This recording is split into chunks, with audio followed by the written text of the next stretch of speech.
गीता में अर्जुन को स्वयं भगवान कह रहे हैं कि उस परमेश्वर की शरण में जा, उसके लिए उन संतों के पास जा जो तत्वदर्शी हो। इसी प्रकार हजरत मोहम्मद को उनका अल्लाह कह रहा है कि कोई और पूर्ण परमात्मा है। उसको पाने के लिए उन तत्वदर्शी संत की तलाश कर। वो प्रभु कौन है, ये जानने के लिए कृपया अवश्य सुनिए जगत गुरु तत्वदर्शी संत रामपाल जी महाराज के अमृत वचन।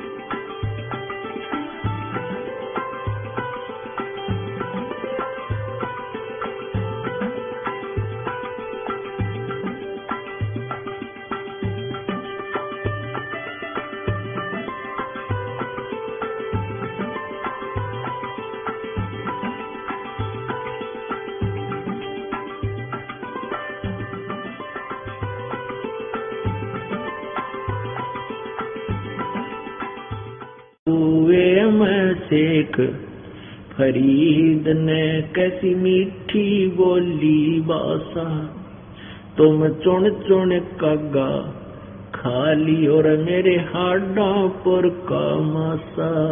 तुम चुन चुन कागा खाली और मेरे हाडों पर का मासा। मेरी दो नैना मत छेड़ियो मोहे राम मिलन की आशा। मेरे दो नैना मत छेड़ी और मोहे राम मिलन की आशा। जिन करी तपस्या घोर थी वो होए आश्रय हर्क।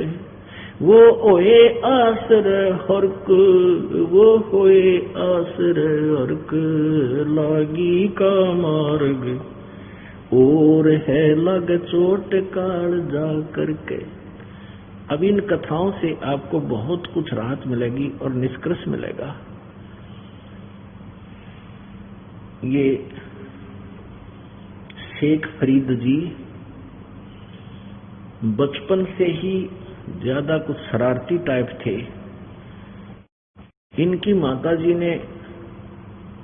माताजी के नाक में दम रखा करता, उछल कूद करता, कोई बर्तन फोड़ देता, कोई उठा करके पटक देता, गली में जाता, किसी बाल देख झगड़ा करके आ जाता, उलाने आते।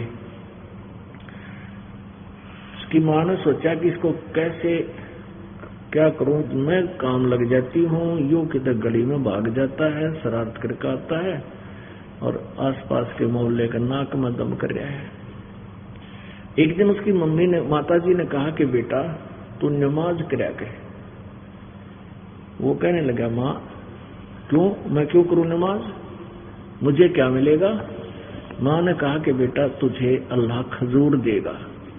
अब उसको खजूर का फ्रूट जो था वो ज्यादा फेवरेट फ्रूट था उसका, बहुत चाव से खाता था। कहने लगा सचमुच माँ। अखा बेटा सच ही बता दे। अखा सच बताती हूँ, तेरे को अल्लाह खजूर दिया करेगा जब तू नमाज करके उठेगा। अब मुझे बता फिर कैसे करना है नमाज। माता ने चादर बिछा दी साफ सी और कहा इस पर लौट जा और ऐसे मत्था टेक ले और न्यू कहता रहिए, हे अल्लाह मुझे खजूर दे, हे अल्लाह मुझे खजूर दे। और जब तक मैं ना कहूं इतना आंखें मत खोलिए। अब ठीक है माता जी। अब वो क्या करती, एक चादर बिछा देती, उसकी आंखें बंद करवा दे। वो कह जाता अल्लाह खजूर दे, अल्लाह खजूर दे, अल्लाह खजूर दे। वो अपना सारे काम तो निपट कर लेती, सारे घर के काम ने।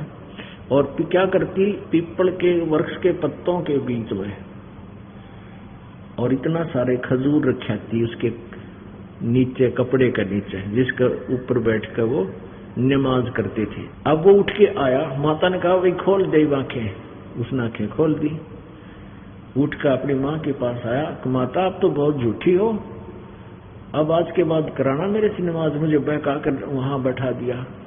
अल्लाह ने मुझे खजूर तो दिया ही नहीं। उसकी माता बोली, बेटा भगवान ऐसे सरेआम नहीं देता, वो छुप के गुप्त रूप से देता है। देख ले तेरे कपड़े के नीचे के रख गए होंगे, अल्लाह जरूर रखे होंगे। उसने जाते चादर फेंकी, उसमें खजूर पाए, 2 पत्तियां के बीच में अच्छे इतने सारे। वो तो खावा खजूर और कूद, खावा खजूर और कूद। अल्लाह ने मुझे खजूर दे दिया, अल्लाह ने मुझे खजूर दे दिया। अब वो खा पी लिया। थोड़ी देर पाछे बोला, माँ अब कब करनी है नमाज? वो बोली, डट गया, थोड़ी देर फिर बताऊंगी। तो उसको ऐसा चाव चढ़ गया, वो बैठा दे उसने, वो अपना 1-2 नमाज के कुछ जो मंत्र से थे वह बता दिए, और फिर वो अपना लगा रहता, वो अपना काम ले करने लग जाती, और उन्होंने तो पीछा छूट गया। एक दिन वो माई, उसकी माता जी खजूर रखना भूल गई, और उसने कह दिया कि आजा भाई उठ ले। अब वो तो बाट देखा था, माँ कब कब उठ ले। वो फट दे उठ गए और देखा उठा कर अपना खजूर खाता हुआ चढ़ रहा। माँ के ध्यान को नहीं रहा रखना, वो खजूर खाता हुआ आया, और फिर उसके ध्यान आ गई रहे। मैंने तो यूं कह दिया उठ ले, खजूर रखना भूल गई। वो खजूर जो उसने तैयार कर रखे थे रखने के लिए, वो माँ के पास रखे, वो खजूर खाता हुआ आ रहा है। उसकी माता जी बोली, अरे शेख फरीद, तो ये खजूर कहाँ से लाया? कि माँ रोज देता अल्लाह मुझे, खावर कुदन का रोज देता अल्लाह मुझे, रोज देता। उसके समस्या हो रही माता जी के, खजूर तो मैंने रखे को नहीं, और ये खा कहाँ से रहा है? बेटा सच्ची बता। पकड़ा उसको, अब बेटा सच्ची बता कर अग आजा दिखाऊंगा। देख यहाँ रखे थे। एक खजूर वहां गिर भी गया था जल्दी में उसके पास चादर के नीचे, और वो खा रहा सामने। अब माई तो कलेजा पकड़ कर बैठ गई, क्यों बालक को ना इसके साथ तो अल्लाह विशेष रजा बख्श रहा है। और माई ने ये सोची थी कि आज इसको खजूर ना मिल ले तो ये कद्दे नहीं करे, फिर ऐसा नकम्मा है। कहने का भाव ये है कि परमात्मा अपनी प्यारी आत्माओं के पहले से ही साथ रहता है। अपनी आत्माओं ऐसे ऐसे सुख भी उसको हो रहे थे, तो फिर क्या हुआ, उसकी प्रेरणा परमात्मा में इतनी बढ़ती चली गई कि वो घर त्याग गए और घर से निकल गया अल्लाह के प्राप्ति के लिए। परमात्मा प्राप्ति के लिए घर से निकल गए तो आगे वो ऐसे ऐसे नकली संत काल के प्रेरित वो मिल गए। एक संत मिल गया तपस्वी, उसका आसपास बहुत बोलबाला था कि ऐसे महात्मा कदे देखे ना सुने, बड़े सिद्ध पुरुष है, वचन में शक्ति है, कई वर्षों तक खड़ा होकर के तप किया है, कहीं बैठकर तप किया है, बहुत अच्छे पुराने संत है। अब उनकी दंत कथा सुनकर शेख फरीद भी उसी का शिष्य हो गया, घर त्याग दिया, बैराग ले लिया, कति शादी भी नहीं करवाई। शेख फरीद जी का जो गुरु था वो तपस्वी था, एक डेरा बना रखा था, उसमें 5-7 उनके शिष्य थे, परमानेंट रहते थे। अब कहते हैं परमात्मा पाने के लिए जो घर छोड़कर भी आ गया और ये मान लिया कि इस गुरुजी से ही हमारा कल्याण होगा, तो उस गुरुजी को प्रसन्न रखना एक परम कर्तव्य बनता है शिष्य का। परमात्मा भी कहते हैं कि कबीर हरि जय रूठ जा और गुरु की शरण न जावे, और कह कबीर गुरु रूठ गए तो हर नहीं करे सहाय। तो जिनको परमात्मा चाहिए उन्होंने तो वो सारे ही क्रिया करनी होती है जिनसे भगवान मिले। तो उस शेख फरीद के ने ये पक्का ठान रखा था कि अभी हमने भगवान चाहिए, और गुरुजी की सेवा भी करना अति अनिवार्य है। तो गुरुजी की सेवा में भी वो तत्पर रहता था। कहने का भाव ये है कि वहां रहने वाले अन्य शिष्यों से वो शेख फरीद जी गुरुजी की अत्यधिक गुड बुक्स में था। तो इस तरह वो हर स्टेप पर उस गुड बुक्स वाले यानी शेख फरीद जी को अधिक महत्व देते थे। प्रत्येक कार्य में कोई विशेष जिम्मेवारी का काम होता था उसको बताते थे। तो अन्य चेले जो वहां रहते थे वो ईर्षा करने लग गए शेख फरीद पर कि भाई इसने तो गुरु जी को घना कंट्रोल कर लिया, इसकी सारी बात मानते हैं, और क्यों ना इसको गुरु जी के नजरों से गिरा दें एक दिन।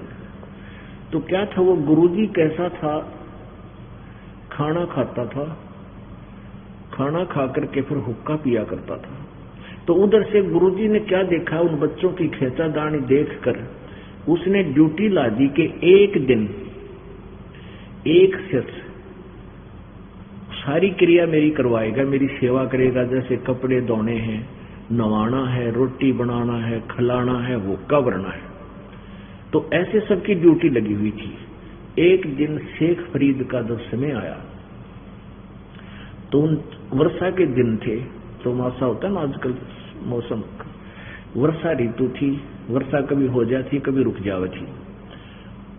तो उन्होंने के स्कीम बनाई, जो अन्य शिष्य थे जो ईर्षा रखते थे शेख फरीद से, उन्होंने सोचा कि गुरुजी खाना खाते ही हुक्का पीते हैं, और उसमें इतना गुस्सा था उस तपस्वी संत में, खाना खाती आवाज लगाता था कि भाई हुक्का भर ले आओ। अच्छा जी, हुक्का भरने चले जाते हैं। और 5 मिनट तक तो वो नहीं बोलता था। 5 मिनट के बाद आवाज दूसरी देता था, अरे हुक्का नहीं लाए भरकर। जब उस दूसरी आवाज में आ गया तो ठीक सा, नहीं तो तीसरी आवाज भी लानी पड़ेगी। आते पहले तो बैंत मारा करता उसके हुक्के में, जब चलम रख देता चेला तो पहले उसका बैंत मारा करता, और 10-15 दिन तक उसको सेवा से बर्खास्त कर देता था। इतना रुष्ट हो जाता था, नाराज हो जाता था उससे। अब उन्होंने क्या योजना बनाई कि क्या करते थे वो खाना खिलाने वाले, उधर से खाना खिलाने जाते उससे पहले हुक्का भरने के लिए अग्नि तैयार कर देते थे, उसमें लकड़ लुकड़ लगाकर तैयार कर देते थे। चूल्हे में कम होती तो और तैयारी कर देते थे, जला जलू कर वो पूरी तैयारी करके जाते थे कि रोटी खाती हुक्का पीएंगे गुरुजी।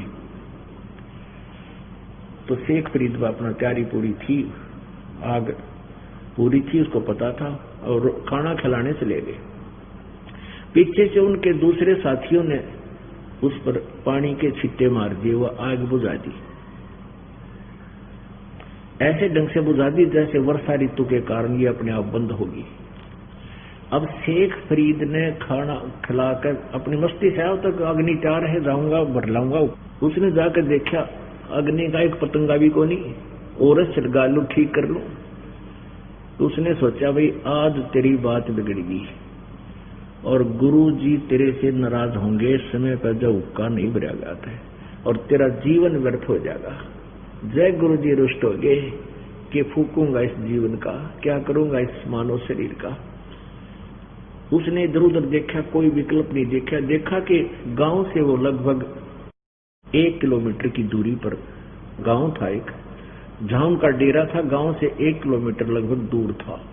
उसने देखा कि वहां एक धुआं सा उठ रहा किसी घर में बाहर की तरफ। अब शेख फरीद हाथ में वो चलम ले रखी, चिमटा साथ में, और बहुत स्पीड पे दौड़ दिया कि गुरुजी आवाज लगाओ, इतने लेकर वापस आ जाओ। वो गया घर में, घुसा के माई की बेटी अग्नि दे दे थोड़ी सी, हमारे मैंने हुक्का भरना है। अब वह माई के करती जैसे गिल्ला ईंधन था, वह अग्नि लगावे, फूं करे, वह फिर बुझ जा, आंखें में धुआं पड़ रहा, वह दुखी सी हो रही, लाल आंख हो रही। उसने गुस्से में आकर कहने लगी अग्नि लेनी है तो आंख फुड़वा ले, आग लेनी है तो आंख फुड़वा ले। जब मिल लगी अग्नि ने बोला माई कौन सी आंख फुड़वाऊं, अब कोई सी फोड़ ले। उसने क्या किया, चिमटा देगा अपनी आंख में और वह आंख काट के ने बोला देख माई ले, आग दे दे जल्दी से। अब माई ने देखा वो आंख में तो खून पड़ा, और वो आंख काट के दर्जी कापण पे ढक्कन पे वह डर गई।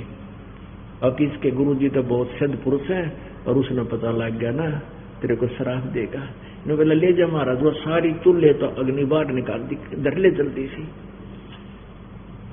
अब उसने क्या किया कि कपड़ा सा बांध लिया अपनी एक आंख के ऊपर के, जो से निकाल ली थी शेख फरीद ने, और डर के आग चलम पर डांक ठोक दी, फिर पूरी स्पीड तो बाज दिया। अब गुरुजी ने एक आवाज लगाई थी, रे शेख फरीद हुक्का ला भाई। तब वो शेख फरीद वापस आ रहा था, काफी दूर था, उसने सुनी को ना। अब गुरुजी ने दूसरी आवाज लगाई, रे कित मर गया शेख तू? ने बोला आ गया गुरुजी, आ गया गुरुजी, आ गया गुरुजी। इन्नो करते वो पहुंच गया टाइम पे, उसका चलम धरती अका अच्छा बजा राख के लग गया, अका आपकी रजा है दाता, दूमा दामा लग गया। अब गुरुजी ने कोई मैं तो दिया हो, तो बाट देखा था, हुक्का पिंड में सो जाया करता अपना, उसने पी का हुक्का तो सो गया, रात्रि होगी। अब उस माई ने सारी रात नींद नहीं आई, अकी तो बात बिगड़ गई है, रात में जाऊं क्यों करे, सुबह उठते जाऊंगी।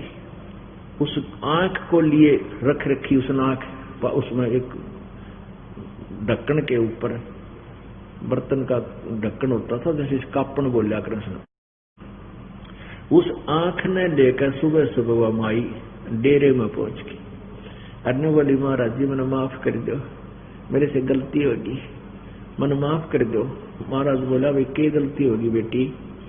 अभी आपका बच्चा अग्नि लेने गया था हुक्का भरने के लिए, और मैं दुखी हो रही थी, आग जला नहीं थी, कभी बुझ जाती, तो गिल्ला ईंधन था, मैं दुखी हो रही थी, मैंने गुस्से माँ करने कह दिया तू आंख फुड़वा ले। जब मैं लगी इतना आग, और वो गढ़ा पीछे पड़ गया, माई आग जरूर दे दे, माई आग दे दे। मैंने उसको कह दिया तू आंख फुड़वा ले, मैंने आंख फुड़वा का धुएं में आंख फूट गई मेरी, जब अग्नि बड़ी है। मैं दुखी हो रही थी, दुख में ये शब्द कह दिए आपके चेले ने, और आंख निकाल दी चिमटा मार के, महाराज जी और ये मैं आंख ये देख लो, ये ले आई हूं। अब वो गुरुजी ने सोचा रहा क्यों की कहानी है भाई, उन आवाज दी रहा शेख फरीद को बुलाओ। शेख फरीद आ गया, हाँ गुरुजी। बेटा क्या बात थी? अग्नि गिल्ला ईंधन था और ये आग बुझ गई यहाँ की, और आप रुष्ट हो गए थे, मेरे जीवन का बनेगा कि मैंने तो मेरा तो उद्देश्य यही है कि मुझे भगवान मिला है, और आप रुष्ट हो गए मेरे थे, तो मैं इस शरीर का क्या करूंगा? सीने से लगा लिया उस प्यारी आत्मा को, उस संत ने अपने चेले को, और कहा बेटा खोल दे इस कपड़े ने। वो कपड़ा खोल दिया तो आंख पूरी होगी उसकी, लेकिन थोड़ी छोटी होगी, आंख नोकिन होगी। अब कहने का भाव ये है पुण्यात्माओं, अब विचार देखना कि जीव कैसे बचे इस काल के जालते हैं। उस प्यारी आत्मा संत ने, उस गुरुजी ने, गुरु पद पे घर त्याग कौन करता है? जो पिछले जन्म का पुण्यकर्मी प्राणी होता है, परमात्मा की चाह में घर से निकलता है, या घर पे रहते हुए साधना जो करता है, इधर भ्रमता भटकता है, परमात्मा के चाहने के लिए तीर्थों पर मंदिरों में कहीं जाता है, वो पुण्यात्मा ही होता है, पिछले संस्कार उसके अच्छे होते हैं, तो वही गुरु पद प्राप्त करता है। और फिर आगे हठ योग, तो कुछ ऐसे जंतर मंत्र हैं शब्द ग्रंथों के, उनके करने से उसमें कुछ सिद्धियां आ जाती हैं, और उन सिद्धियों से उसके पुण्य जाते हैं। अब उसने अपनी वतन से उसको आंख दे दी, अब वो भक्ति सत्य नहीं थी गुरु जी की, शेख फरीद जी के, उस गुरु जी की, तो अगले जन्म में उसकी आंख स्वयं खत्म होगी, क्योंकि उसने अपने एक मनुष्य जीवन की आंख का दान कर दिया। एक आंख तो वो काना होगा किसी न किसी जन्म में। तो ऐसे जालिम काम है इस काल का। अब वो गुरुजी जब मृत्यु को प्राप्त होने लगा, सबको निर्देश दिया करता, बेटा ये साधना अंतिम सांस तक करना, घोर तपस्या करना, घोर तप करने से तुम्हें परमात्मा प्राप्ति होगी। जैसा उसके पास साधन था वो अपने चेलों में दृढ़ कर रखा। अब शिष्यों ने भी ये फाइनल मान लिया था कि हमारे गुरुजी ऐसे सिद्ध पुरुष हैं, आंख भी ठीक कर सकते हैं, तो फिर इनकी सब बातों में दम है, सत्य है, सच्चाई है। तो इस दृष्टिकोण से सारे सतब्ध थे और उनकी आज्ञा का पालन करते थे। तो जब वो मृत्यु को प्राप्त हो गए, शरीर छोड़ गए, अब शेख फरीद जी ने सोचा कि यहाँ ये लोग खेचातानी रखेंगे मेरे साथ, गुरुजी चले गए हैं, और तपस्या करने के लिए उन्होंने कहा है हम थोड़ी दूरी पर उस आश्रम से 5-7 किलोमीटर जाकर वो तप करने लागे। अब 12 वर्ष तक उस शेख फरीद जी ने केवल 50 शेर अन्न खाया, 50 किलो 12 वर्ष में। हिसाब ला के देखो, ओए होए 50 किलो तो एक आदमी एक साल में छक्के भी कोई ना 50 किलो में सारे साल में, यानी 1.25 मन अन्न फरीद ने खाया। किस लिए खाया कि मेरा शरीर जीवित रहा रहे थोड़ा बहुत, और मैं इतना घोर तप करूं। अब उसने खूब तपस्या की। अब उसका शरीर इतना कमजोर हो गया, वो क्या करने लगा, कुएं के साथ में एक वृक्ष था, कूप के साथ, उस वृक्ष की टहनी कुएं के ऊपर के गई हुई थी। ऐसे उसने उस वृक्ष की टहनी में रस्सा बांध के अपने पैरों का बांध लेता, और अन्न इसलिए कम खाता था कि मेरी इंद्रियां, मेरे विकार बकवाद ना कर दे, कहीं मेरे इस मार्ग में बाधा ना कर दे, इसलिए अन्न कमजोर ऐसा खाया करता कि बस ये सांस सांस आ जा और मन बकवाद ना करे, कोई मेरी क्रिया में भंग ना हो जा, कोई विकार ना कर बैठूं मैं। तो उसने क्या किया, शेख फरीद ने न सोचा, थोड़ा इसलिए आहार कम करता था, तो उल्टा लटक जाता था कुएं में, पैर बांध गए रस्से तक, और रस्से को थोड़ा लंबा लटका लेता था अपने हाथों तक, पैरों के बांध के, फिर उस रस्से को पकड़ कर धीरे धीरे ऊपर और उल्टा होकर के फिर लटक के ऊपर आ जाता था। ऐसे 12 वर्ष तक कुएं में उल्टा लटक के साधना की। अब एक दिन वो बाहर बैठा था, जिसा भी अन्न उसने खाना था वो खा लिया, और ऐसे निढाल बैठ गया, और वो सोच रहा था कि हे भगवान परमात्मा कब दर्शन दोगे अल्लाह, ये खुदा शरीर तो अंत होने वाला है, इतना वीक हो गए वो कि शरीर पर केवल अस्थि पंजर हाड दिखाई देते, जैसे कति कमजोर आदमी होया करे। अब शेख फरीद जी ने ऐसे विचार कर रहा था, लेटा हुआ था, ऊपर से काग आगे कौवे, उन्होंने देखा ये आदमी मरा पड़ा है और इसके मांस तो है नहीं, हम खा लें। आंखें निकालने के लिए काग आगे माथे पर बैठ गए। तो उसने सोचा भी ये कौवे खाओगे तेरी आंख काट देंगे। वो कुएं में उल्टा लटक गया सहज सहज। तो कौवे वहां भी पहुंच गए। तो थोड़ी देर के बाद उन्हें देखा ये तो बिल्कुल कंडेंस हो रहा है, तो फिर उस पर जा बैठे, उस रस्से पे।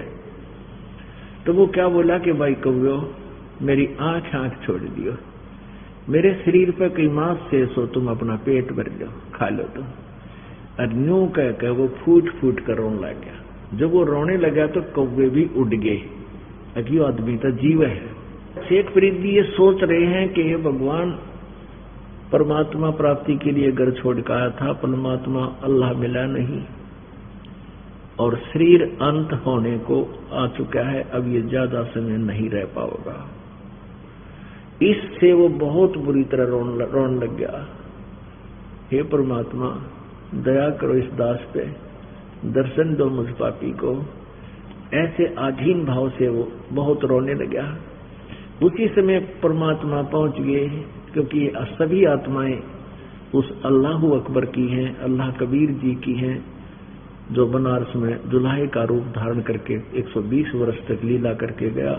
ये सभी आत्माएं उसी की हैं। वही अपनी आत्माओं के लिए भटक रहा है। काल ने हमारे साथ बहुत धोखा और जुल्म किया हुआ है, नरे नरे मजहब बना दिए और प्रत्येक को भ्रमित कर दिया, सच्चा ज्ञान छुपा दिया।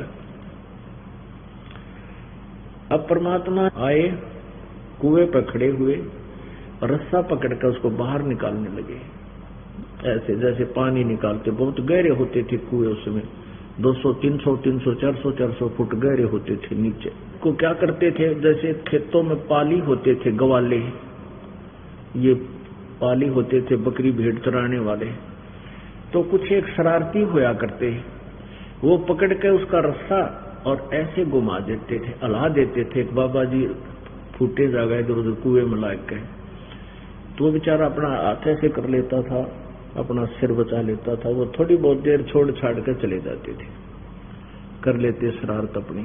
तो शेख फरीद जी ने सोचा कि आज तो कोई घना शरारती आ गया और इसने मुझे बाहर ही निकाल लिया। पहले तो रस्से को हिला कर भाग जाते थे, थोड़ी देर इधर उधर हिलकर मैं सेट हो जाता था। तो जो ही परमात्मा ने ऐसे बाहर निकाला, उल्टा लटका लटका कहता शेख फरीद कि भाई मैंने तेरा क्या बिगाड़ा है, मुझे वापस छोड़ दे, शरारत ना करे, साधु संतों के साथ शरारत नहीं करते, भगवान अल्लाह तुझे सजा दे देगा। तो परमात्मा ने पूछा आप क्या कर रहे हो महात्मा जी? वो कहने लगे कि मैं परमात्मा प्राप्ति के लिए भगवान के दर्शनार्थ साधना कर रहा हूँ, तपस्या कर रहा हूँ, भगवान की भक्ति करके उसकी प्राप्ति करूंगा, उसको दर्शन करूंगा, मालिक के दीदार करूंगा। तो परमात्मा बोले कि मैं हूं भगवान और मैं तेरे पास आ गया हूं। अब ये जो अज्ञान छुरी है, ये हमारा ज्ञान अज्ञान जो है, ये फिर आगे अड़ जाता है, ढीठ बना दिया इसने हम उस अधूरे ज्ञान में। अब शेख फरीद ने क्या सुन रखा है मुसलमान धर्म के सभी संतों से कि परमात्मा निराकार है, बेचून है, वो दिखाई थोड़ी देता है, वो कभी किसी ने उसके दर्शन नहीं होते। शेख फरीद जी ये शब्द बोला। परमात्मा बोले भले पुरुष, एक तरफ तो आप कह रहे हो कि मैं परमात्मा के दीदार के लिए, दर्शन करने के लिए साधना कर रहा हूं, और दूसरी तरफ आपका सिद्धांत क्या है, आप बता क्या रहे हो और कर क्या रहे हो? आप कह रहे हो भगवान निराकार है, वो दिखाई थोड़ी देता है, और उसके पाने के लिए आप ये इतने डले ढोरा, इतनी साधना कठिन कर रहा है। नो तो सोच ले भले पुरुष, तुम कह क्या रहे हो और कर क्या रहे हो? ओ तेरा गजब भैया, इतनी सी बात थी। अब शेख फरीद के मन के सारे सक्रिय सीधे हो गए, वो सारे लेंस सीधे हो गए कि जो उल्टी आंट पकड़े बैठा था उसने न्यू के न्यू चरण पकड़ लिए, उल्टे लटके लटके। ये सोच लिया कि ये अल्लाह नहीं है तो अल्लाह का जानकार अवश्य है।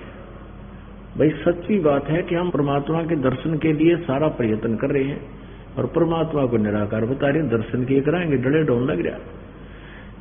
तब परमात्मा कबीर जी ने कहा बच्चा, भगवान मिलेगा उसके विधिवत एक विशेष विधि है, और ऐसे भूखा मरने से, हठ योग करने से परमात्मा प्राप्ति नहीं होती। तो पहले कुछ फल खा, आहार कर, थोड़ा खा ले, तुम तो बिल्कुल छोड़ दिया। 1.25 मन अन्न 12 वर्ष में क्या मायने रखता है? अब आहार कर और जैसे मैं बताऊं ऐसे भक्ति कर। तब उसने परमात्मा कबीर जी ने उनको उपदेश दिया। उस प्यारी आत्मा ने सच्चे दिल से उसकी श्रद्धा से मालिक की भक्ति की। तो फिर परमात्मा ने, कबीर जी ने उसको कुरान शरीफ में बताया कि ऐसे ऐसे उसमें लिखा है कि वो परमात्मा, कुरान शरीफ सूरत फुरकानी आयत नंबर 52 से 59 में आपका कुरान शरीफ ज्ञानदाता किसी अन्य अपने से और सुपीरियर सर्वशक्तिमान सर्वसृष्टि रचनहार परमात्मा अल्लाह के बारे में बता रहा है। और उसने 6 दिन में सृष्टि की, 7वें दिन तख्त पर जा बैठा। उसकी खबर वो तुम्हारा अल्लाह नहीं जानता जो कुरान शरीफ का ज्ञान दे रहा है। उसके लिए उसने ऑप्शन छोड़ दिया, कोई बाखबर यानी तत्वदर्शी संत बताएगा उससे पूछो। वो तत्वदर्शी संत मैं हूं। तो ये तो जचगी शेख फरीद कह के सचमुच, क्योंकि वो पढ़ा करते थे उनको, तो उसी समय नाम ले लिया। सब क्रियाएं जैसे परमात्मा ने बताई वैसे करने लगे। फिर उनको मोक्ष अधिकारी बनाया परमात्मा ने। तो कहने का भाव ये है, गोरख से ज्ञानी गणे और सुखदेव जति जिहान, सीता सी बहु भारिया संत दूर स्थान। संत के घर दूर हैं, संत का घर दूर है। और देखो शेख फरीद जी का पहले वाला गुरु कितना सिद्धि युक्त था, आंख भी ठीक कर दी। तो ऐसा चमत्कार देख के कौन हिल जाए। उस गुरु जी तो रहे थे, न सोचे तो भगवान उतर रहा है, और वो था काल का दूत। काल से सिद्धियां साधना करके, हठ योग करके बैटरी चार्ज कर ली, और वहां उसको बांट बूट के अपना नाश कर लिया, अनुयायियों को भी भ्रमित कर गया। अब पुण्यात्माओं, आप कितनी पुण्यात्मा हो, उस एक एक प्यारी आत्मा को सच्चा मार्ग पर लाने के लिए परमात्मा ने किस किस प्रकार खाड़े करने पड़े। उन्होंने सारे डले डोलिए जो परमात्मा उनके पास गए, उनको वही रास्ता बता जो आज दास आपको बता रहा है।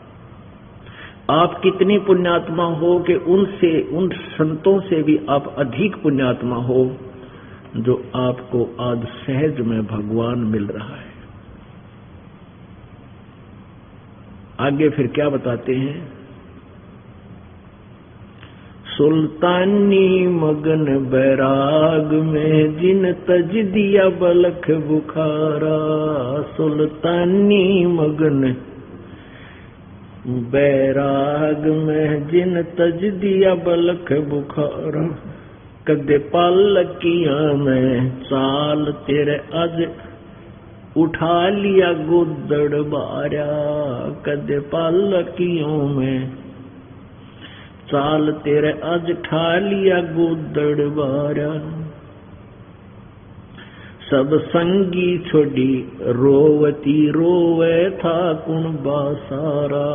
सब संगी छोड़ी रोवती रोवे था कुण बासारा। शोर मचा रणवास में, शोर मचा रणवास में। ना देखा पीछा फिर के, ना देखा पीछा फिर के, ना देखा रे पीछा फिर के। लागी का मार्ग और है लग चोट काल जा करके। लग चोट काल जा करके, लग चोट काल जा करके। लागी का मार्ग और है लग चोट काल जा करके। अब सुल्तान अधम की कथा आपको फिर सुनाएंगे। इब्राहिम सुल्तान अधम ये एक बहुत बड़ा रईस राजा था। 18 करोड़ तक घोड़े थे और इस जब ये पुदकर्मी प्राणी जितना होता है उसको संसारिक सुख भी गणा होता है। जब इस प्राणी को सुख गणा हो जाता है बकवाद गणी पाया करें। उसके 16,000 रानियां थी। ओ तुरा गुजर, आपने देखा होगा राजा लोग पहले पुराने ये बहुत बकवाद करा करते थे क्योंकि कोई टोकनिया था को ना, सारी बकवाद जितनी ना हुआ करती ये करा करते। और जब उसको ज्ञान हुआ, ओए होए, जब उसको ज्ञान हुआ कि रे तू तो फंस गया नरक में, परमात्मा पहुंचे उसके पास, उसको ज्ञान दिया तो क्या बताते हैं? 18 लाख तुरा जिन छोड़ी पद्मनी 16 सन से। एक पलक में त्याग गए ये सतगुरु के हंस। 18 लाख तुरा माने घोड़े, 18 लाख तुरा जिन छोड़े और पद्मनी 16 सैंस 16,000 रानी त्याग दी। और एक पलक में त्याग गए, यानी पाछे फिर कभी देखा सारी रोए थी औरतें, न बोला ना देखा पाछा फिर कहते एक पलक में त्याग गए सो सतगुरु के हंस। अब जब वो घर त्याग कर सुल्तान अधम जावा था, बहुत बड़ा रईस राजा था। अब उसने क्या किया? कंबल लपेट रखा था, मुंह काला कर रखा था, कोई पहचान ना दे, कालस ला रखी थी। वर्षा होने लगी। एक झोपड़ी में एक व्यक्ति, एक झोपड़ी में पति पत्नी वहां रह रहे थे और एक झोपड़ी और थी उसमें एक गऊ बांध रखी थी।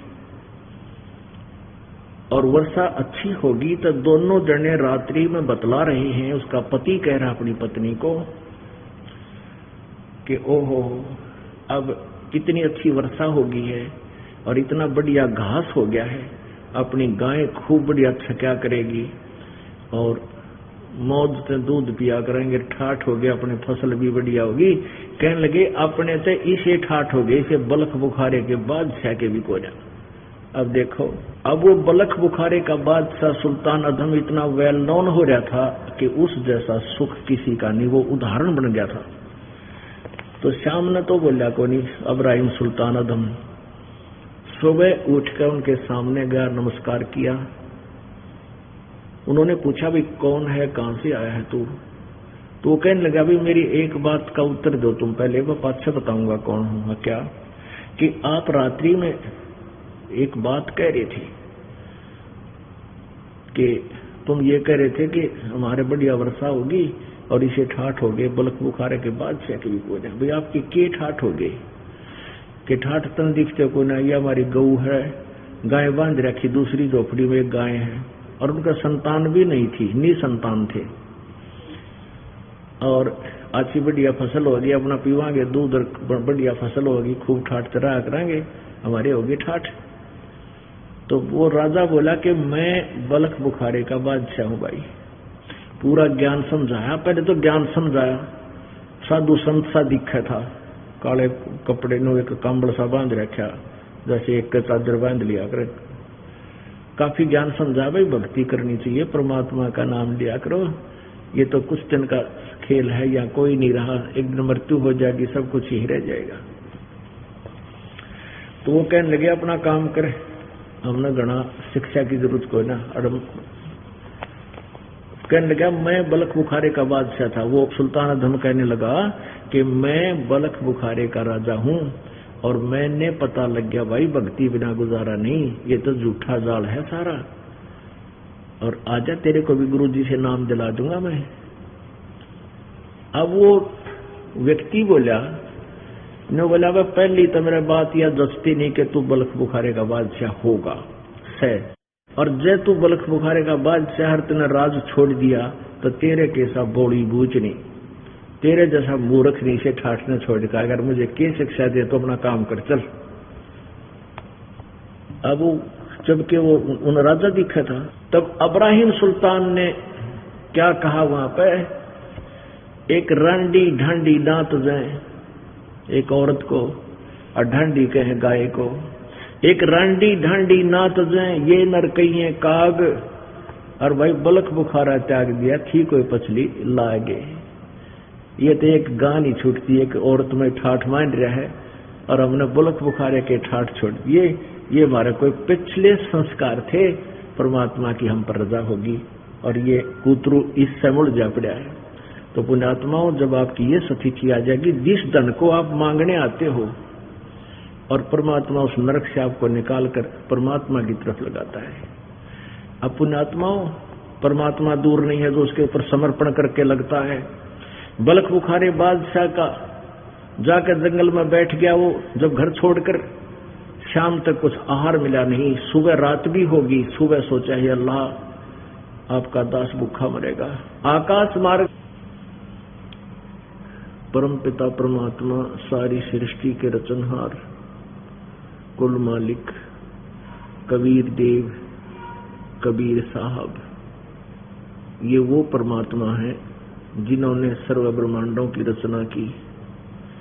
ये वो भगवान है जिनका कोई माता पिता नहीं है। ये वही परमात्मा है जो सन 1398 विक्रमी संवत 1455 ज्येष्ठ सुदी पूर्णमासी को अपने सतलोक स्थान से सनातन परम धाम से गति करके चलकर वहां से बनारस में काशी शहर में एक लहर तारा तालाब में विकसित कमल के फूल के ऊपर शिशु रूप धारण करके विराजमान हुए थे। इनके प्रत्यक्ष दृष्टा एक अष्टानंद नाम के महर्षि थे, जो तत्कालीन महर्षि रामानंद जी के शिष्य थे। एक नीरू नीमा नाम के जुलाहा दंपति निसंतान थे। वो प्रतिदिन स्नानार्थ उस लहर तारा तालाब पर जाते थे। उसके अंदर गंगा दरिया का जल लहरों के द्वारा उछलकर वर्षा के दिनों में जब गंगा दरिया फुल स्विम पर चलती थी, पटड़ी से ऊपर से उछलकर एक बहुत बड़े सरोवर का रूप धारण कर लेता था तो उसमें शौच जल होता था, वहां स्नान करने के लिए वो प्रतिदिन जाया करते थे। उस दिन परमात्मा उनको कमल के फूल पर विराजमान मिले। नीरू नीमा उनको अपने घर ले आए। नीरू नीमा एक दुल्हे थे, दुल्हे का कार्य करते थे। बड़े होकर परमात्मा भी मुंह बोले माता पिता के साथ दुल्हे का कार्य करने से दुल्हा कहलाए। पुण्यात्माओं, मानव समाज पूर्ण रूप से तत्व ज्ञान से अपरिचित है। परमात्मा की परिभाषा से वो अपरिचित होने के कारण परमात्मा से मिलने वाले लाभ से वंचित है। जब किसी के ऊपर भी आपदा आ जाती है, चाहे वो राजा भी क्यों ना हो, सारी पृथ्वी का शासक भी क्यों ना हो, वो भी अंत में परमात्मा से ही लाभ की इच्छा करता है। आम व्यक्ति, आम नागरिक तो राजा से इच्छा करता है कि मुझे राजा कुछ लाभ दे, और राजा भी जब आपत्तियों से घिर जाता है परमात्मा से ही याचना करता है। एक समय की बात है कि एक राजा शिकार खेलने गया हुआ था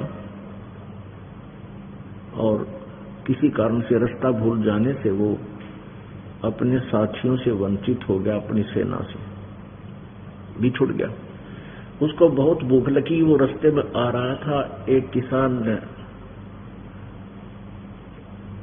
से उसकी मुलाकात हुई। किसान ने उसको अपने खेत में लगे मतीरे, तरबूज, खरबूज आदि खिलाए।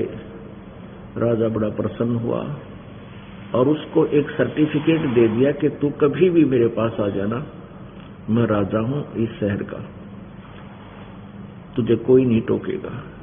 कुछ दिनों के बाद उसको किसान ने सोची अपने मित्र से मिलकर आता हूं और कुछ उससे मांगूंगा, धन मांगूंगा। वो किसान जब वहां पहुंचा, पहरेदारों को उन्होंने राजा का दिया हुआ वो दिखा दिया पर्ची, किसी ने उसको नहीं टोका। जब वो अंदर गया तो उसने देखा एक व्यक्ति अपने महल के आंगन में और कपड़ा बिछा करके भगवान से ऐसे कोई याचना कर रहा है। तो वहां पहरेदारों ने बताया कि आप यहां खड़े हो जाओ, राजा अभी प्रेयर कर रहा है, परमात्मा से कुछ याचना कर रहा है। क्योंकि उसमें सूखा गिर गया था और सूखे से दुखी होकर ही वो किसान राजा के पास कुछ याचना करने गया था। तो किसान ने पूछा उनसे, अंगरक्षकों से, भी क्या कर रहा है राजा, कि भगवान से याचना कर रहा है कि मेरे राज्य में कुछ सुख सुविधा हो, वर्षा हो जाए तो मेरी प्रजा सुखी हो और मुझे भी टैक्स मिले। किसान वापस चल पड़ा, कहने लगा मैं तो भिखारी के पास आ गया, ये आप ही भिखारी है, ये भगवान से मांग रहा, तो मैं भी उसी से मांगूंगा जिसे राजा मांग रहा है।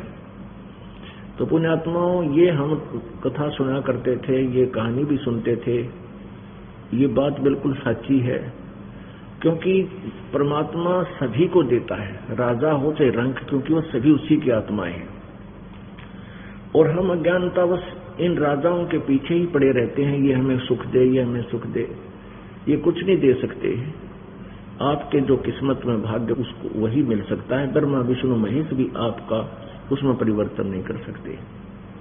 जो दे सकता है, जो आपके भाग्य में परिवर्तन कर सकता है, आपके दुखों का नाश कर सकता है, आपके किस्मत में ना हो वो धन भी वो दे सकता है, वो परम अक्षर ब्रह्म है, वो पूर्ण परमात्मा है। उस पूर्ण परमात्मा के बारे में जानकारी आज तक हमें नहीं हो पाई। हम बोलते भी रहे पूर्ण ब्रह्म परमात्मा, पूर्ण ब्रह्म परमेश्वर, याचना भी करते रहे, लेकिन उससे कुछ लाभ लेने का एक विशेष तरीका होता है। वो तरीका हमें ना मिलने से हम केवल परमात्मा की स्तुति ही करते रहे, उसके गुणगान करते रहे। और जिससे हमें उस परमात्मा से लाभ नहीं मिला। परमात्मा से लाभ न मिलने के कारण फिर हमने अपनी इच्छाओं की पूर्ति अपने दृष्टिकोण से, अपनी सोच से रास्ता निकाल लिया। किसी ने चोरी करके, किसी ने डाके मार के सोचा मैं धनी बन जाऊंगा, किसी ने मिलावट करके, किसी ने 2 के 20 बनाने की इच्छा करके, किसी ने रिश्वत लेकर के सोचा मैं धनी बन जाऊंगा। 7 जन्म भी नहीं बन सकते इस तरह धनी। धनी बनने का तरीका सतगुरु संत बताते हैं, और वो सतगुरु संत परमात्मा से कनेक्टेड होते हैं और उनके द्वारा बताई विधि से वो पूर्ण परमात्मा आपको आपके भाग्य से न्यारा देता है। आपके ऊपर आने वाली आपदाओं को भी वो दूर करता है। वो परमात्मा कौन है? अब यही डिसीजन करने में, यही निर्णय करने में इतना समय लगता है हमें कि 1-1 महीना सत्संग करते रहते हैं, यानी महीने में 3 दिन, फिर 3 दिन, 6 दिन हम सत्संग करते हैं और 6 दिन में यही बताने की चेष्टा करते हैं कि पूर्ण परमात्मा कौन है। और अन्य जिनको हम परमात्मा मानते थे, भगवान मानते थे, वो कितने समर्थ थे, हम उनको मान क्या रहे थे। हमने ब्रह्मा विष्णु महेश जी को अजरो अमर सर्वेश्वर महेश्वर मृत्युंजय कालज्य सारी सृष्टि के रचनहार अजन्मा, इनके कोई माता पिता नहीं, ये लोक वेद सुन रखा था, ये दंत कथा सुन रखी थी और हम इन्हीं की पूजा में लगे हुए थे। पुण्यात्माओं, हमने ब्रह्मा विष्णु महेश जी के बारे में कहां से ज्ञान हुआ? पुराणों से। और इन पुराणों को पवित्र हिंदू समाज एथेंटिक ग्रंथ मानता है। आज उन्हीं एथेंटिक ग्रंथों में, आज उन्हीं प्रमाणित ग्रंथों में ब्रह्मा विष्णु महेश की सती थी। हमने जो ज्ञान सुना था उसके विपरीत हमें पढ़ने को मिली। पुण्यात्माओं, जिन्होंने हमें ये लोक वेद सुनाया वो ब्राह्मण थे, गुरु थे। ब्राह्मण कहो, गुरु कहो, आचार्य कहो, ऋषि कहो, महर्षि कहो, ये अध्यात्म मार्ग के जानकार माने जाते थे और ये संस्कृत भाषा जानते थे। संस्कृत भाषा जानने के कारण हमने इनको ये मान लिया था कि इन्होंने सदग्रंथों को पढ़ा है, समझा है और ये जो ज्ञान हमें बता रहे हैं ये ज्ञान सत्य है। तो क्योंकि हमारे पूर्वज अशिक्षित थे, उनको संस्कृत भाषा नहीं आती थी, जिस कारण से वो ये निर्णय नहीं कर सके कि ये गुरुजी जो बता रहे हैं ये हमारे सदग्रंथों में लिखा है या नहीं लिखा। उन्होंने यही माना कि सदग्रंथों में ही लिखा है जो ये हमें बता रहे। इसलिए उस पुराने समय से अशिक्षित समाज होने के कारण एक लोक वेद बन गया। लोक वेद का अर्थ है अक्षेत्रीय ज्ञान, दंत कथा, सुनी सुनाई बातें जो किसी सदग्रंथ में नहीं है और उसका प्रचलन बहुत ज्यादा हो जाता है। एक कहानी है कि जो एक झूठ को और 100 बार कह दिया जाए तो वो सत्य प्रतीत हो जाती है, सत्य लगने लग जाती है। तो ऐसे हमने हजारों वर्षों से यही लोकवेद सुना और एक दूसरे को सुनाते सुनते रहे कि ब्रह्मा विष्णु महेश सर्वेश्वर हैं, महेश्वर हैं, यही पूजा के योग्य हैं, इन्हीं की पूजा करनी चाहिए, दुर्गा की पूजा करनी चाहिए। और किसी किसी की बुद्धि लाखों करोड़ों में एक की बुद्धि जाती थी कि ब्रह्म साधना करनी चाहिए और पूजा नहीं करनी चाहिए। और ब्रह्म से ऊपर ज्ञान बताने वाले स्वयं परमात्मा ही आए थे, कबीर देव जी। और फिर उसके बाद जिन महापुरुषों को, जिन वर्णीय पुरुषों को, दृढ़ भक्तों को परमात्मा मिले, उनको अपने ज्ञान से, अपनी महिमा से परिचित करवाया। उन संतों ने भी वही ज्ञान बोला जो परमेश्वर ने 600 वर्ष पहले आकर के अपनी सच्चिदानंद घन ब्रह्म की वाणी में बोला था। और वही ज्ञान आज हमारे सदग्रंथों में विद्यमान मिला जो संस्कृत भाषा में लिपिबद्ध थे। कौन कौन से सदग्रंथ? पवित्र चारों वेद, ऋग्वेद, यजुर्वेद, सामवेद और अथर्ववेद, पवित्र 18 पुराण और पवित्र श्रीमद् भगवत गीता। इनमें वही ज्ञान आज हमें स्वयं पढ़ने को मिला, क्योंकि हम शिक्षित हो गए जो 600 वर्ष पहले परमेश्वर कबीर देव जी अपनी अमृतवाणी में बोला करते थे, सुनाया करते थे, जो लिपिबद्ध किया हुआ है।